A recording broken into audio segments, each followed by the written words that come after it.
आज आहे भोगी, तर सर्वांना भोगीच्या खूप साऱ्या शुभेच्छा. तर चला, आज आपण बनवणार आहोत भोगीची भाजी. त्यासाठी इथे सर्व प्रकारच्या भाज्या घेतलेल्या आहेत. छान अशा धुवून घ्यायच्या आहेत. त्यानंतर कढईमध्ये थोडंसं पाणी घालून सर्व भाज्या घालून घ्यायच्या आहेत आणि छान 2-3 मिनिटे शिजू द्यायच्या आहेत. आता कढईमध्ये तेल घालूया. त्यानंतर मोहरी, जिरे, बारीक चिरलेला कांदा घालून छान असा परतवून घ्यायचा आहे. आता यामध्ये वाटाणे आणि थोडासा हरभरा घातलेला आहे. त्यासोबतच काळा मसाला, मीठ, हळद आणि बारीक केलेलं तिळाचं कूट आणि खोबरं घालून बनवलेलं वाटण घालून घेऊया.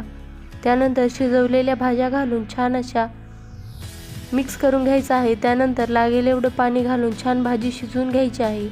त्यासोबतच बाजरीची भाकर तीळ लावून बनवलेली आहे. व्हिडिओ आवडला तर लाईक, शेअर, सबस्क्राईब करा. व्हिडिओ कसा वाटला नक्की कमेंट करून सांगा आणि तुम्ही भाजी कशी बनवली तेही कमेंट करून नक्की सांगा. धन्यवाद.